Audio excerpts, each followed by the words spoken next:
Hello, everybody. Welcome one, welcome all, and welcome back to the Bleav in Iowa State podcast. I'm your host, Tyler Carter. And I'm your host, Cody Van Cielo. Cody, it is great to be back. It's New Year's Eve.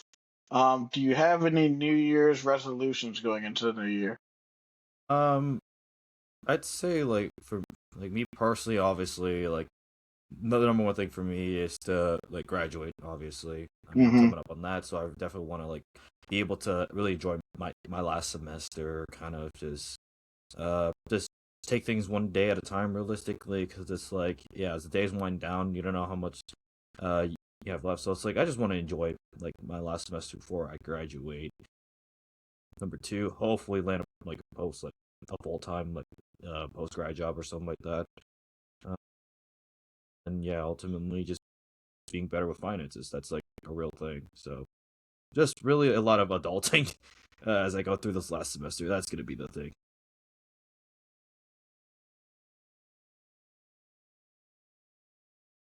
Sorry, guys, we're having technical difficulties, so Okay. please forgive me.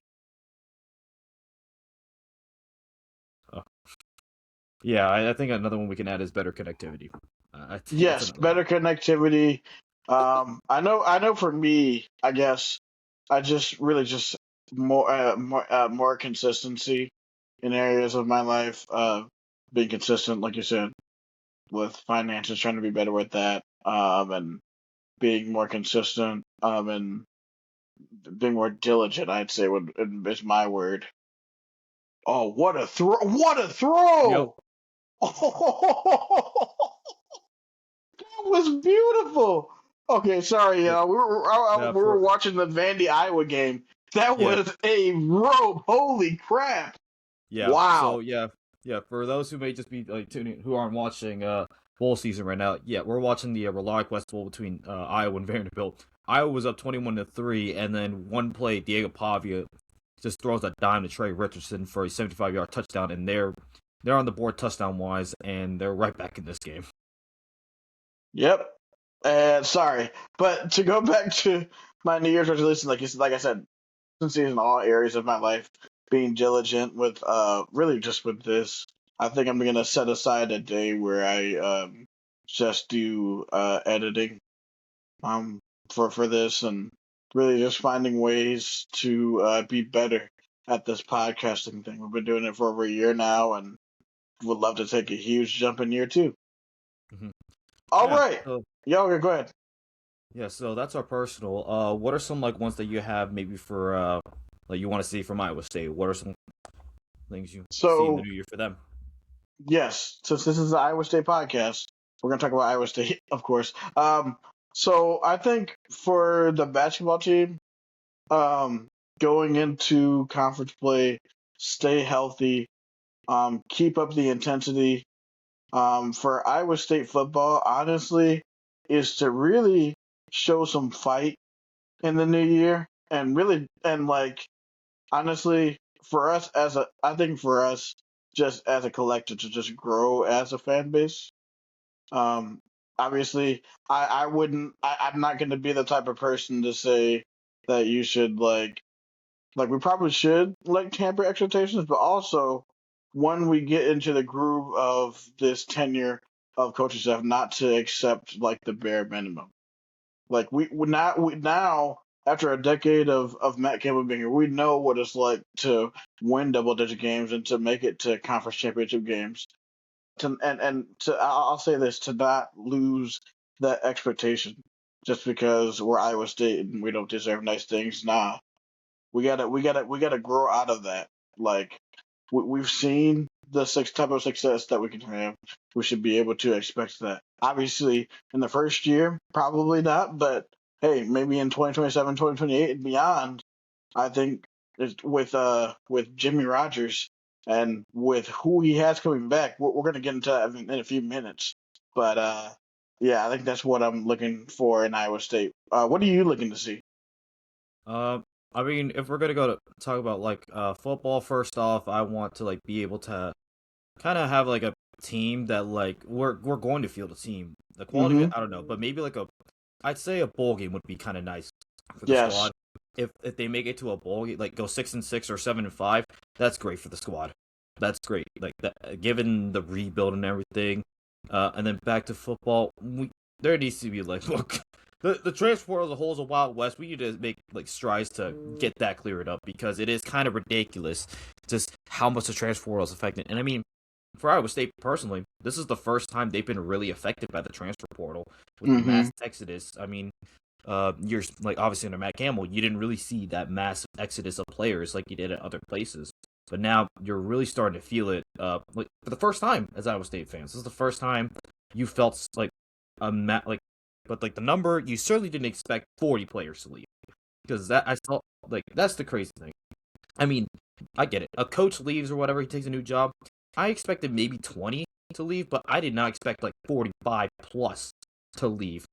That was the Yeah. wild thing I saw. I was like, literally, like it wasn't just like the fact that we lost about every starter on both sides of the ball. We were losing depth guys too, which is kind of surprising. I was like, I did not expect us to even to lose. Like, it's one thing to expect to lose starters and the better players. That's fine. Like that's gonna happen. But you're losing depth players too. I'm like, what? So that kind of puzzled me. But there's probably more that we're gonna figure out. But with that, I mean, January 2nd. That's the day. Like I think a lot of Iowa State fans are waiting for. We're waiting to hold out for Friday, and then that's when we're probably gonna get a lot more good news. Yes, it is we're going into a new year. It'll be a brand new day in Iowa State football. With that, we are going to take a look at the coaching and support staff. All those have been confirmed now. We're going to go to the football page and check all those out. Mm-hmm. Yeah, and some of these names are probably like names that we've already heard of. Like Jesse Bobbitt had been named the defensive coordinator. He's coming over with Jimmy Rogers. Also, I think you had the Toledo defensive coordinator also coming over to Iowa State. So a couple names have already been named, but we have seen some more guys come in. And I mean, there's even and one thing I do love too is the coaches are embracing like Iowa State already. I think a couple of the guys have already put the football sigh as their banner, and then one of the coaches has put the Hellman cars as headers. So it's nice to see that at least right now these guys are really embracing Iowa State. Yes, and now there is Pete Minich, who is the safeties coach. I believe this wasn't confirmed yet, but now we have confirmed now that Pete Minich is the safeties coach. So welcome, Coach Minich. Um, and then there Yeah, has just been he's been one. Yeah, Pete Manage is one of the other guys that's coming along with Jimmy Rogers from Washington State. So nice sense of continuation with this new regime. yes, there's a few other ones that were confirmed. Jalen Bibbs, the D line coach, has been confirmed. We reported that about I believe now 2 weeks ago now or about a week ago. Mm-hmm. Now that is confirmed. So Jalen Bibbs bringing his guys in. I can't wait to see. Um, Also, we have Michael Banks, who is the cornerbacks coach. So welcome in, Coach Banks. We have Ross Watson from Toledo. He's going to be the Sam Nichols and pass game coordinator. If you remember, I did the solo pod. Toledo was basically was in the top 10 in every single metric. I think besides like turnovers they were top 15. So expect a very very aggressive bunch in the cornerback and safeties room. That's going to be so refreshing to watch. And I mean all credit to obviously John Haycock and what he did for Iowa State in his 10 years as defense coordinator. He innovated. He certainly did. One of the things that like maybe was like a drawback was you weren't necessarily getting those turnovers, and there were games where you needed to create a turnover, but Iowa State didn't have an ability to do so given like what their scheme is and like their goal with the defense. Now you did have playmakers, but it is like kind of it's like we'll forever love John Hickok what he did, but I am liking the fact that we are getting like we're gonna probably go with a more aggressive style of defense because the one thing I had been missing from this team, and I think could have taken this team to bigger heights, is creating those turnovers, getting picks, forcing fumbles, and other things like that. That is going to be key because in some of these games, you are going to need to create a turnover. Your defense needs to make a play, and it's nice that we're going to have like a coaching staff who is kind of like leaning into that more and a more aggressive style of defense, and I think I kind of fall into that personally because I love when the defense creates a play, gets a turnover, because that gets not just the crowd into it, but also the team gets into it as a whole. Yeah, and when that defense was implemented, that was back during a time when Baker Mayfield and types of quarterbacks like that were throwing it all over the yard. Oh, So oh, the air you raid. needed a defense. Yeah, you needed a you needed a 3-3-5 to slow it down. But since it seems like everybody is going back to a hard nosed type of football back in the Big 12, or is going to the not maybe not going back, but going to a more physical type of offense, you got to have a defense who's be able to play man on man and be able to hit somebody. Yeah, it's kind of like you like the as the defense like was implemented, everybody eventually evolved. Everybody eventually learned the defense. I mean, Hmm. that defense will forever have its impact on like NFL teams and college teams because a lot of teams came over to Ames and wanted to learn that defense from John Haycock. So I mean, you talk about in it like a legacy left behind even after he retires because that 3-3-5 in some way, shape, or form has been implemented into a lot of teams. But yeah, a lot of like offenses to beat that. They went with a lot of more like intermediate, short to intermediate passes, or just like running the football and like running it down, like running it like right in through the defense because that's how you beat that kind of defense. They take away like the big plays, but it's like if you have an offense that's like, okay, we'll take what we give you. That's gonna eventually break a defense, and that's what we've kind of seen in like the last few years. It's just teams have adapted offensively, and I think also like you've seen with our defense, it still does solve, but it just kind of at times fails to catch up to the adaptations. But it is going to be kind of truly refreshing to see. And I mean, I think you got the guy up there, Ricky Sassone. Yeah, Just Sasson, the name Ricky. or Ricky. I think it might be Ricky Chacon. Oh, I Ricky think. Chacon. Out of the way, just the name Ricky. As soon as I saw that, the first thing I thought of was Boys in the Hood. Ricky. Oh, dude. Oh, dude. I don't know why some of these names. Yeah, yeah, and then also John Schaefer has the position of chief of staff, which is kind of like it's a new name, but it's kind of the same role as like a Derek Kooger, I would assume. Yeah, it's really of the more of the day to day stuff. The GM is basically they basically have like an NFL type model. So it's sort of like an NFL front office. GM is sort of like the general manager. So he's gonna be so Ricky is I think is gonna be helping Coach Rogers out, like putting together the recruiting classes and putting and piecing together the roster. So look for him to be the guy that's gonna put all this roster together.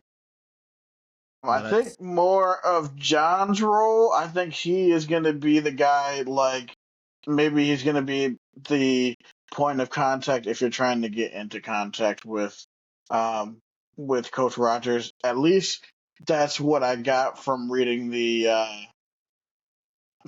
descriptions of what those jobs mean. mhm, yeah. So I mean, really intriguing news. Yeah, really intriguing news. I also just got an update. So I mean, we're also doing a little bit of live reporting. Looks like Arizona State and Duke are tied because Arizona State is playing in the Tony the Tiger Sun Bowl against the Duke Blue Devils. So that's Ooh, yeah. We're hoping the Big 12 continues to win, but before we talk about the Big 12, I mean some of these like announcements obviously transfer portal. I think it can be universally agreed that the fan base has got portal fatigue to quote Keith Murphy because he kind of coined the phrase yeah, portal fatigue, and I think a lot of fans have we've been fatigued with like players leaving, but we did receive some really good news like today, and I mean yes. it's been trickling down. I mean, first Here, guy like there are some of the football here. I'm sorry to interrupt, but there are a few on the football page that I do want to show you.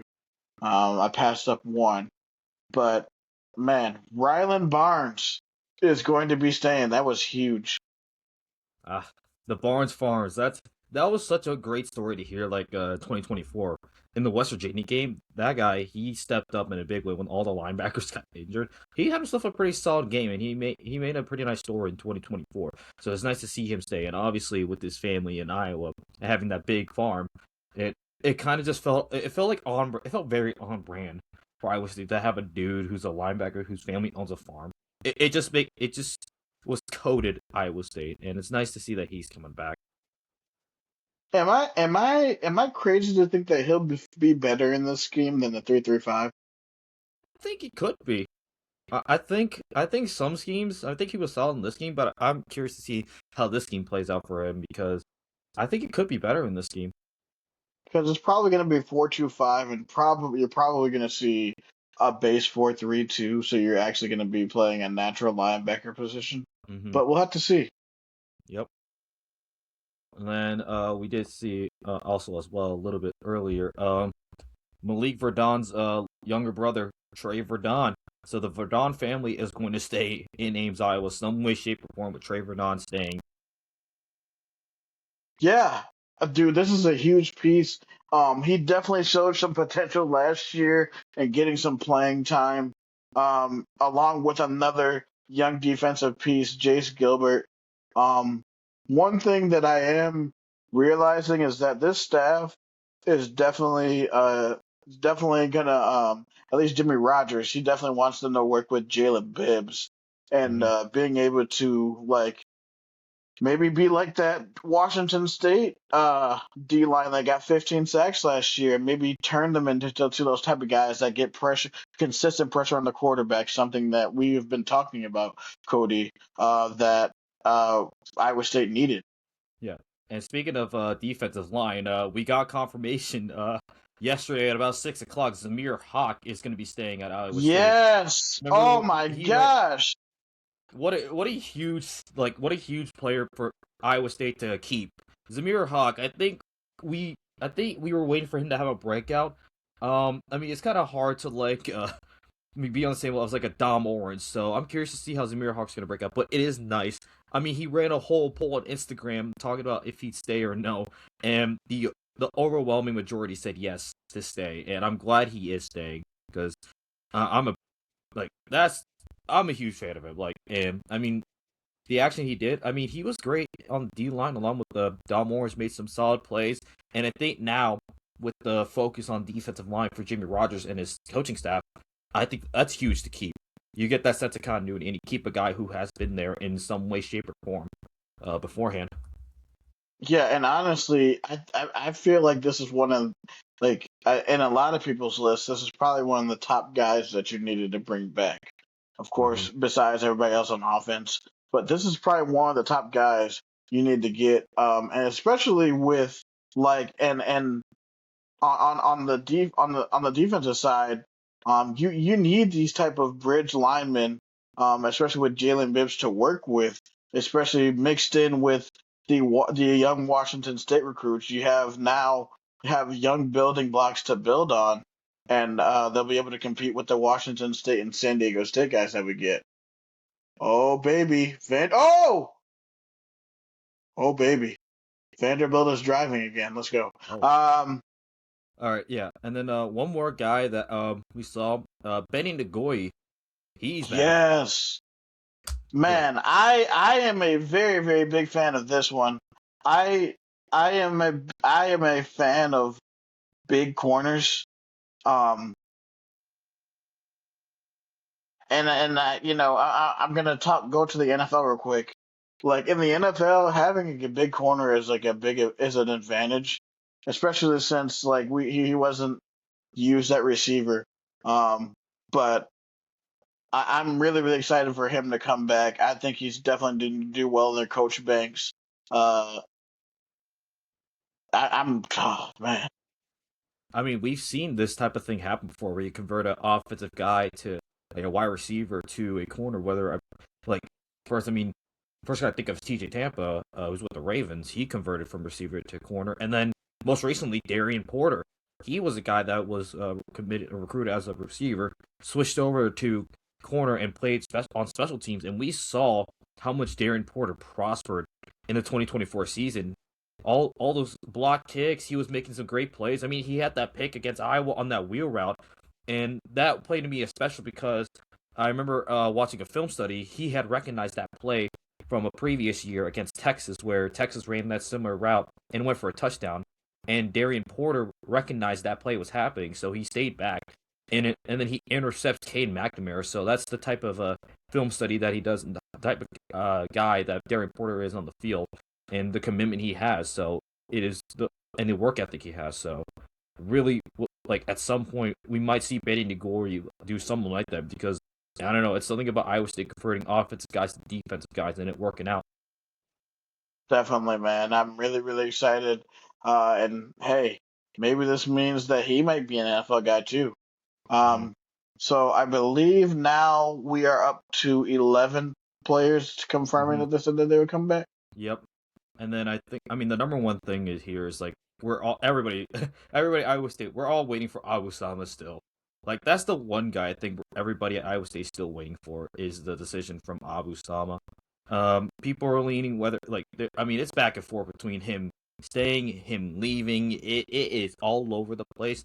I would like to think, me personally, it would be really nice for him to stay, considering he would Yes. be running back one, and he is a Southeast Polk product. He was teammates with Connor Mobley at one point, so and I wonder how much Connor Mobley is um I don't know how much Connor Mobley would be influencing that decision, but I think Connor Mobley would have a talk with Abu as a fellow teammate back at Southeast Polk about like his decisions and whatnot. And as I'm speaking, Vanderbilt has made this a one possession game.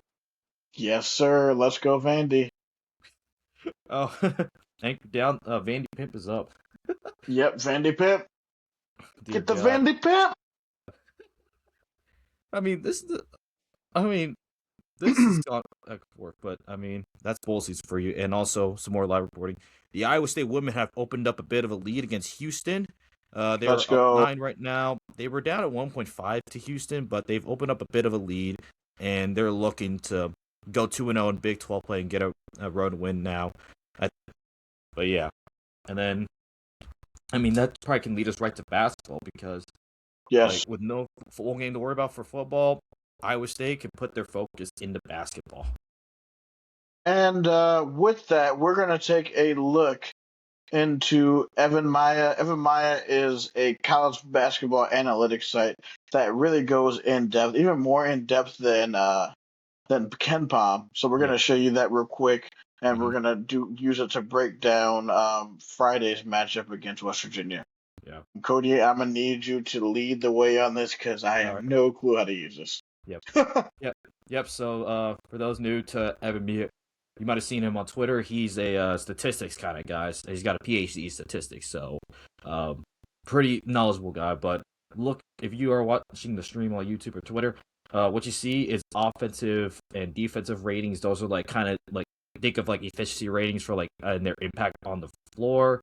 You look at Iowa State, Joshua Jefferson, Tamin Lissy, Mila Momcilovic are clearly, without a doubt, the best three.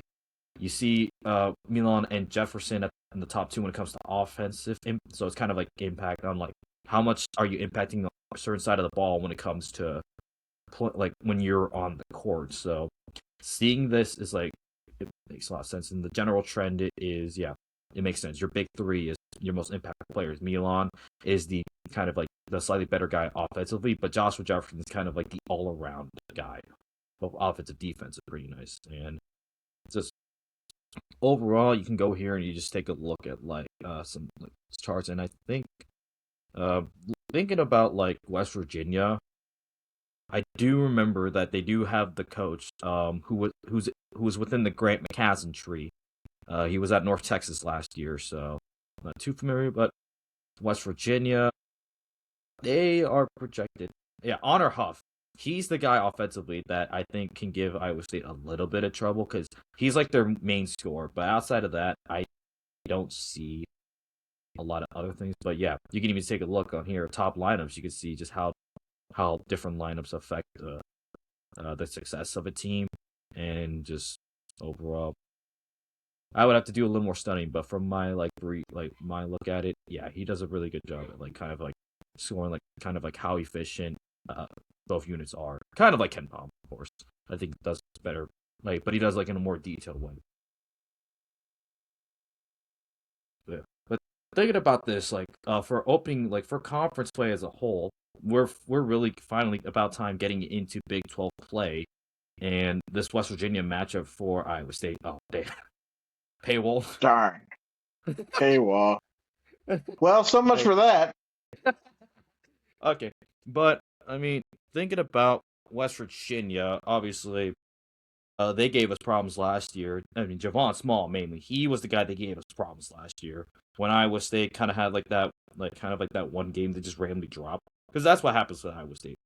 There tends to be one or two games that they just drop randomly for no particular reason, and West Virginia was one of those teams.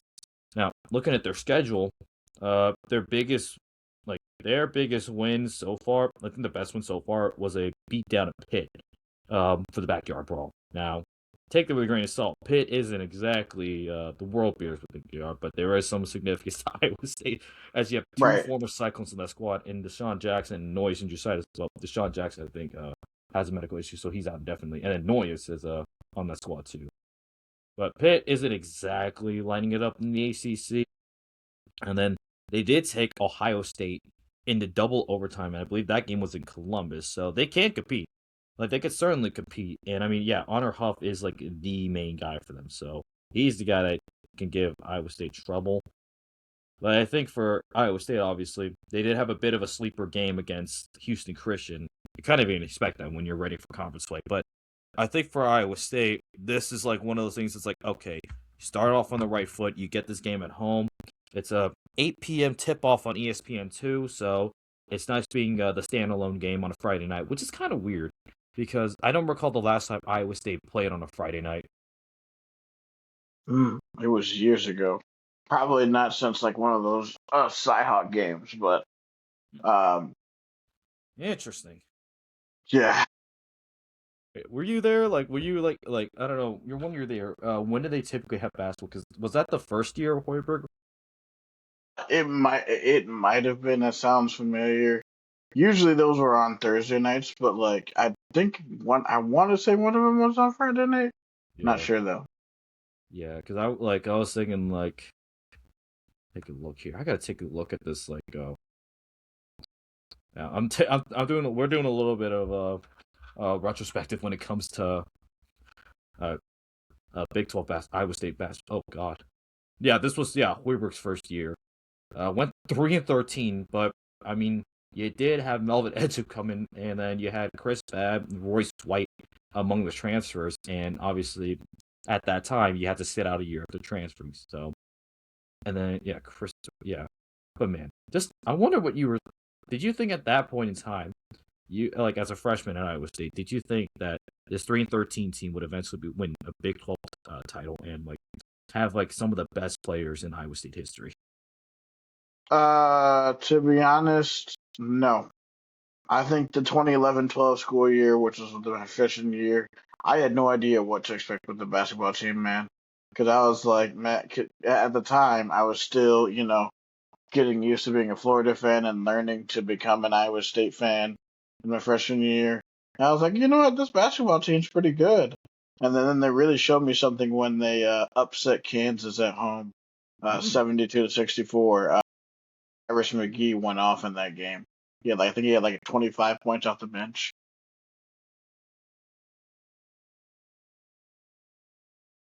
You said 2011-12. Yeah. Oh, okay. Yeah, I was looking at the year. I was looking at the year before.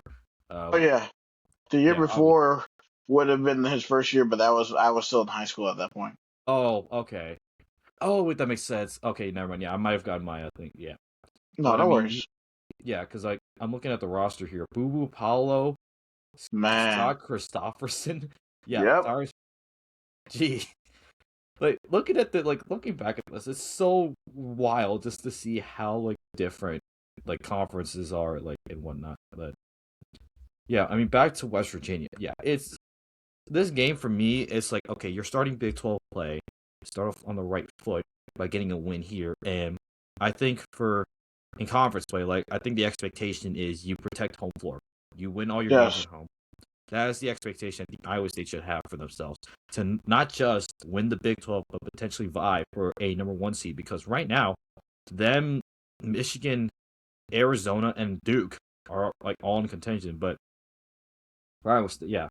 But I mean, Well, and if you look at it, Iowa State probably has the best chance to slip up out of all of them.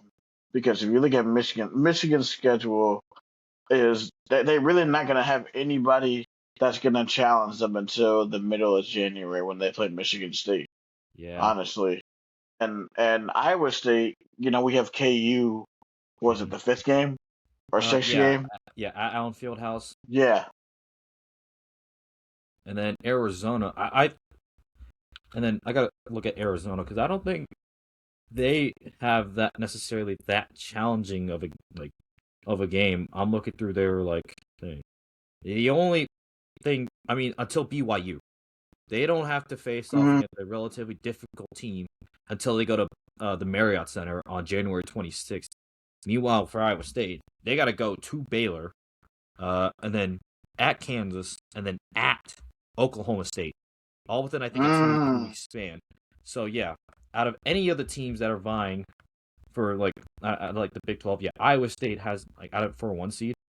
Yeah, Iowa State is likely a team that they could be the ones that slip up. Yeah, because they got to go to Baylor on the 7th, and then at Oklahoma State on the 24th, and then you also have at Kansas on the 13th, and then real quick, I'll also throw in Duke because I still think that they can be like that last 1 seed maybe Yeah. because I mean wait, or it could be UConn, but take a look at Duke first because I think the ACC outside of Duke and North Carolina, like who would you have in that In the ACC, yeah. I think Duke's gonna win it. Yeah, but I mean this T- is kind of this is interesting because they do have to go to Louisville on the 6th, so that one that'll is be gonna be interesting. I still think Duke is still better. I guess the only other the wild card I'll say in the ACC is Virginia. yeah. Virginia got up to a good start, and Hmm. I remember when they were chirping Iowa State fans about Blake Buchanan. Oh, Yeah. we didn't even need him. Okay. Okay. Anyways, yeah, and then I think another team, UConn, they have to go to Seton Hall on the 13th. So the same day Iowa State has to go to Allen Fieldhouse, they got to go to Seton Hall, and Seton Hall is actually pretty solid this year in the Big East. I mean, I'd even say that they're a, one of the that they could upset UConn in New York. So Hmm. Oh, Seton love to Hall. see. Yeah, Seton Hall. Wait, yeah, no, that's New Jersey. They're New Sorry, New Jersey. Jersey, I my think you're bad. thinking. I think you were thinking of St. John's at the Yeah, my Garden. bad. They're at Prudential, my bad. Yeah, yeah, yeah. But yeah, I mean, early this early race this will set the tone, for Iowa State. So, um, I guess what are your expectations what are things that you want to see in this game? I think number one, the bigs they gotta be able to adjust to playing big boy basketball because now you're Mm-hmm. running into conference play. You're gonna be running into taller, stronger guys. So I would like to see how Blake Buchanan and Dominicus Plata handle that, and that's one thing you gotta see. Number two, you really gotta be able to obviously you're probably gonna have continued production from Killian Torre and then the big three. Just have that be a consistent thing. Killian Torre, because I mean for the first time, Taman Lipsy has been thus far healthy, and it kind of helps when you have Killian Torre taking on the number one guy for every opposing team. So you can continue to do that, and then obviously you get your contributions. So, and then we did see at times I think just these last these buy-in games, Iowa State hasn't looked that particularly great. Kind of in the half court hasn't really, and they played a bit Mm-hmm. sloppy. But I mean, it's kind of to be expected when you're playing these buy games. You just want to get to conference play, and it makes sense. Right. And that's the funny thing. Because I was frustrated even ever we won a game by 30, and I think that just shows um kind of it's funny how we can the biggest thing that we can take away from a 30-point win over a random team is just how bad we play. But it's kind of good that we get this out now and figure out where Yeah. we are at this point before we head to conference play. So and just continue to iron things out, and then you just need to continue playing really good defense, continue to force turnovers, get points in transition, because that's where I was, and then you just let Milan Montilvich continue to shoot the ball. He obviously had an off night Yes. on Monday, but I mean that's to be expected. You aren't really playing anybody of that high caliber, so really continue to see him shooting the ball at a high rate. He's obviously not going to make as many threes as he's had right now. That 55% shooting rate from three is probably going to go down. But I think you want to see him like kind of at a more like a 38 to like a 41 or maybe Mm-hmm. 42%, dare I say. And then Yeah. Joshua Jefferson continues to like kind of be the all around guy. And then the bench, Nate Heise and Jamarian Bateman continue to give good minutes. And then we'll see what the status of Dom Nelson, because he has been dealing with an injury. We'll have to keep up with that. But kind of want to see what like your bench be kind of guys that can help out like the starters. Let's say like the starters, maybe one or two of the starters have an off night, get some good bench points and good energy. So, and yeah, that's pretty much what I just want to see, just to kind of start out Big 12 play. Nice, nice, yes. Yeah, for me, yeah, keeping up the intensity, um, being good in high pressure situations. So I mean, this is what this team has been battle tested the entire year. Being able and then like uh keeping that same type of effort there, because obviously like you just said, when you went, you said that like it's tough to play by games like this, but now you're gonna be getting everybody his best shot. My thing I'm looking for is how is this team going to play now that they're the hunted? That's going to be the key, Cody. Is this team is now number 3 in the nation? You are going to be the team that everybody is going to rush the court for now. So how is Iowa State going to handle it from that perspective? That's what I'm looking to see, because hey, look, y'all said that you want to be that type of team. Now, hey, look, it's your time to prove it now. So it's put up or shut up. Yeah. So I still think we're going to win this game by a lot. I don't think that it'll be really any trouble for the Cyclones, Mm-hmm. and they're not going to overlook it, because if anything, one thing I will say is that so far this season, TJ has had his teams ready and raring to go. So I'm very, very excited to see how the Cyclones come and respond. Yep.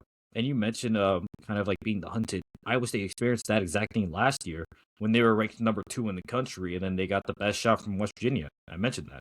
And then they got a really good shot. Like Arizona State gave them some trouble, and then obviously Arizona and the Yeah, Kansas oh State yeah. came into their building with the mission and a purpose and absolutely whooped our ass.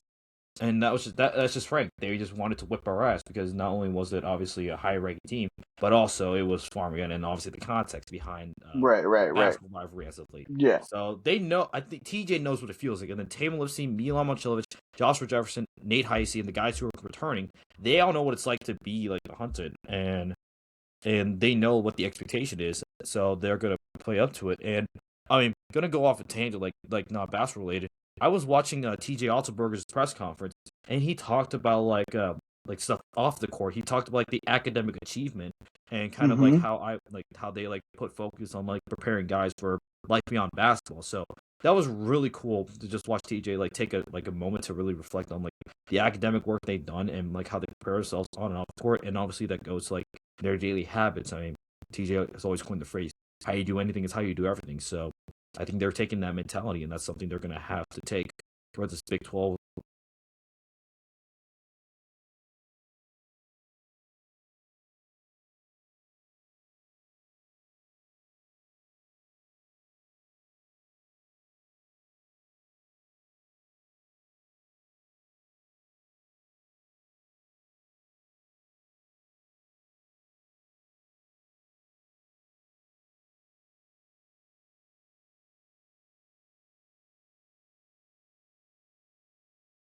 Watch how Jimmy Butler's going to show up to this Iowa State Houston women's basketball game like he did at the women's volleyball game. Haven't seen him yet, but that would have been the funniest thing to see.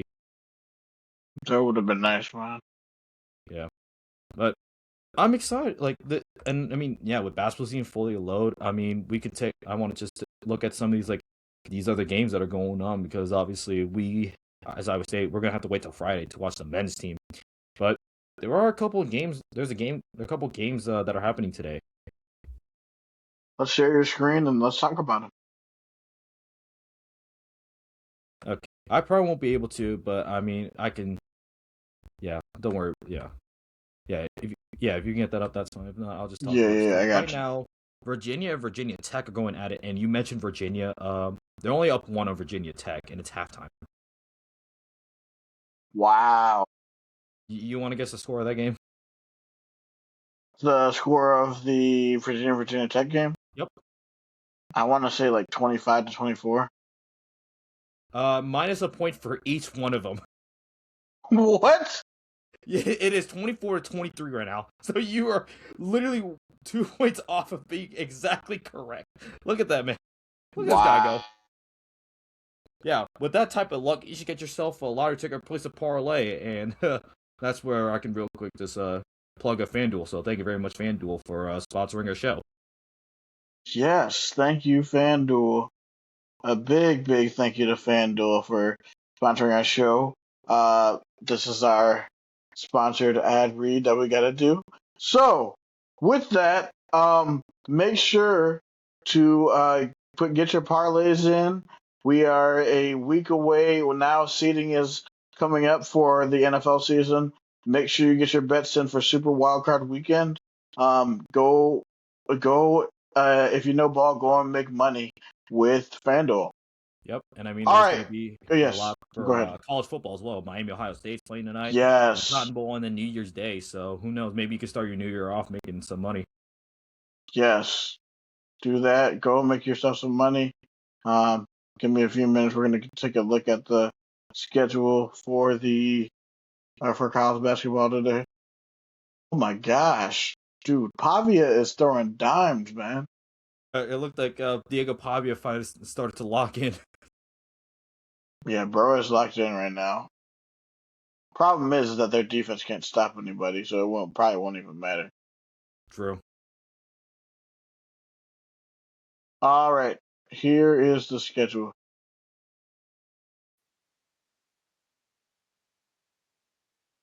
Yep. So I mean, All right, so these as are you all mentioned, Wednesday games. Yeah, Wednesday's games. Virginia and VTech are going at it right now. You also have some more ACC play with Georgia Tech and Duke. And then at 4 o'clock on Peacock, you have UConn taking on Xavier. Xavier is kind of meddling, but I think for UConn, they could just continue to run rampant. And I mean, Dan Hurley's got that thing going where I thought maybe they could have had it. I mean, they certainly reloaded after last year's disappointing year for the Huskies. Dan Hurley has reloaded. he sure has. The Huskies are going to be a problem. Trying to think of any other matchups that really look appealing. Yeah, Honestly, there's yeah. I not don't. really any that don't look appealing to me.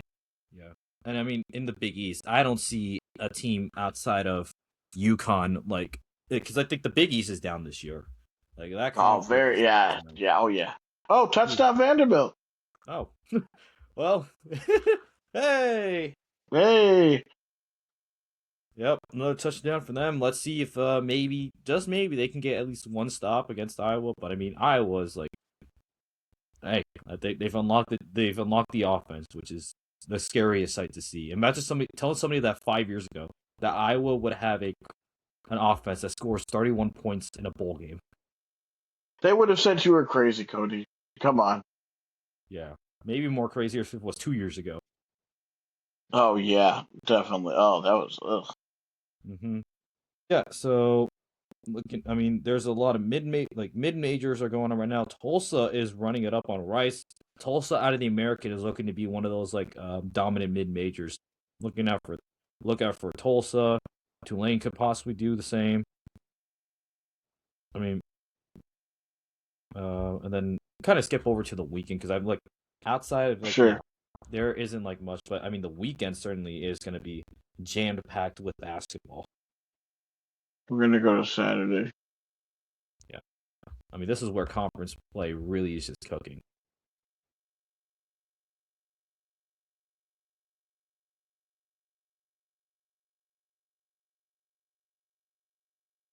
Virginia goes on the road to NC State. Oh, sorry, I pressed the wrong button. Yeah, you mentioned Virginia taking on NC State. That's a 10 a.m. local tip. All right, nice way to start your day, start your New Year's Saturday. Just sitting at home and watch a load of college basketball. This is what I'm here for. It's the most wonderful time of the year for you, definitely. Yeah. Yep. And then some more matchups. We got an early heavyweight matchup in the SEC between number 14 Alabama hosting Mark Pope's Kentucky Wildcats. That one's going to have implications early on for seeding, like at least in the SEC and kind of the standings. So that's an early test for both of those teams to see if maybe Kentucky can find like their way back into like Mm-hmm. the top of the SEC, or Alabama can continue to, no pun intended, roll. I think the Tide pull away in that one, but it should be interesting. Villanova going on the road to Butler. We have Providence on the road at St. John's. We have Virginia Tech going on the road to Wake Forest. Probably in this slot, the one that I'm looking at, or at least two of them I'm looking at, are Oklahoma State and Texas Tech. Mm-hmm. Can Oklahoma State continue their winning ways and possibly shock Tech at home? Auburn, who is now unranked, still a solid team, but they have to go on the road to number 23 Georgia. That's going to be a great matchup. So at least in the SEC, there are marquee matchups that Yeah, are going to be watched. yeah. I mean, I think the thing with Georgia, they can like this is for them to prove that they can actually compete with the big boys. I mean, looking at their schedule, they haven't necessarily faced like their schedule isn't necessarily the strongest. So this would be a great win to bolster up their resume a little bit with the win against Auburn. So that's gonna be kind of an opportunity for them to really strengthen the resume and prove that they are kind of legit. So I think some people are looking at Georgia's schedule as like they aren't exactly the strongest team to be number 23 in the country. So proving Yes. ground for them. And then the Big 12, this is the game on CBS. I'll begin to hear that beautiful CBS anthem. Number 10 BYU heads to Manhattan to take on the Kansas State Wildcats. Boy, oh boy, I think Kansas State needs this one desperately because things are a bit rocky in Manhattan. Yeah, really all they have is PG Haggard, and that's it. But he's been scoring the basketball at will lately. Number 10 BYU comes into town with H.A. Devonta, and The what's tater his tot name? man, Richie Saunders. Yes, yeah, Richie Saunders. Yes. Oh boy. Uh, some more, and then on Peacock, this will be a Peacock game at 1 o'clock. Number 17 Kansas heads to Orlando to take on UCF. Will Darren Peterson be healthy for this? That's the biggest thing I'm looking at. Will Darren Peterson actually be healthy to play this game? Because good God, like that guy would be like he's like a really highly touted player, and he's good, but he just hasn't seen the court because he hasn't been able to stay healthy. So hoping that he is healthy for this game, and we can see like more of Darren Peterson, why he is like one of the best freshmen in the country. There you go. Yes. All right.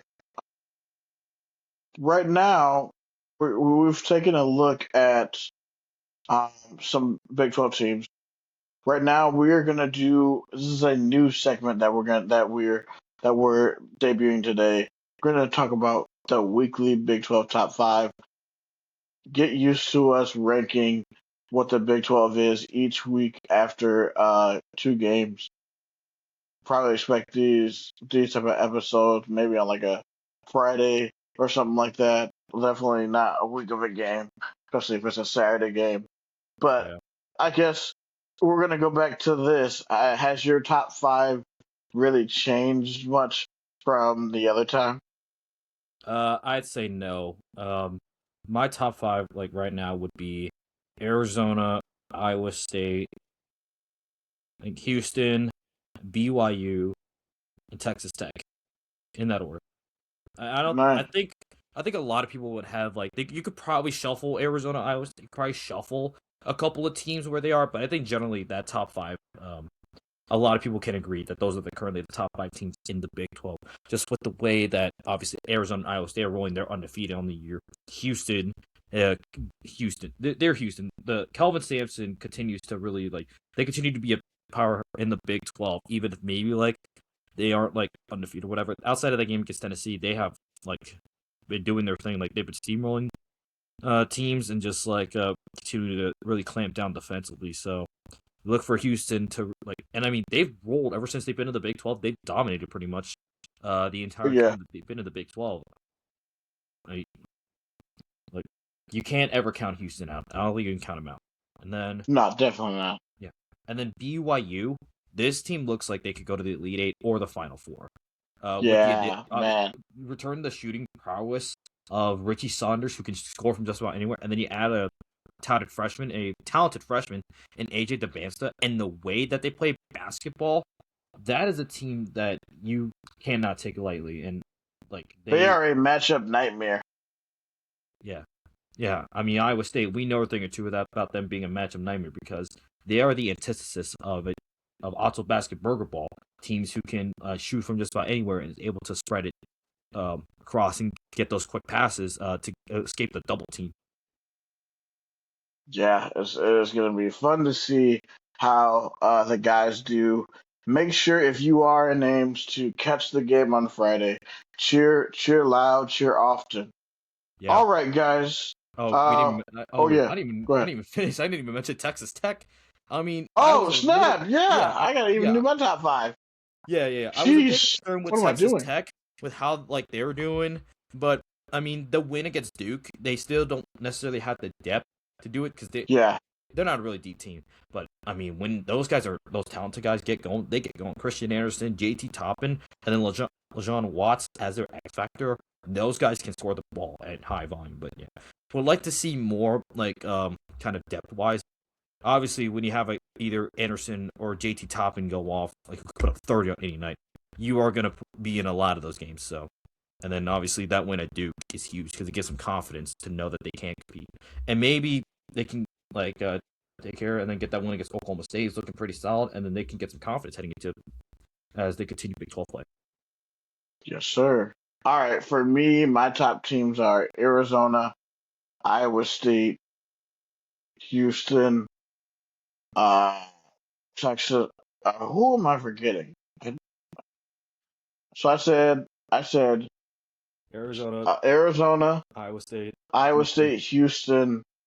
Oh, BYU, and then So yeah, we have the exact same.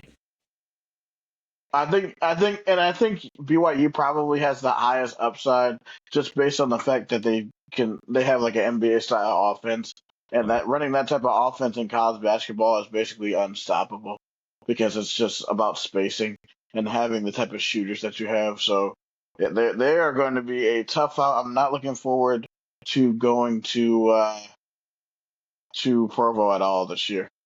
oh yeah. That is gonna be that is nightmare fuel right there. And I know a few of my. Boy, Oh, also what's funny is known psychophatic podcaster Dylan Kuhn. He let's just say he hates the Mormons like one of my other buddies. He does not like them at all. yeah. Like there's something about playing in Provo that just gets the worst out of us Iowa State fans and like even players. There's something about Provo. I don't know what it is. Referring to Dylan Coons, what in the world was that? Was that foolishness of him having freaking JoJo Tugler on Big 12 Player of the Year? What a joke! Are you kidding me?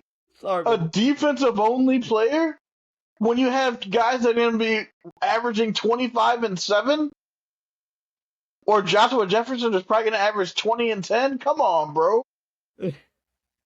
Like I Oh, understand JoJo Tugler is a good player, but my guy, come on.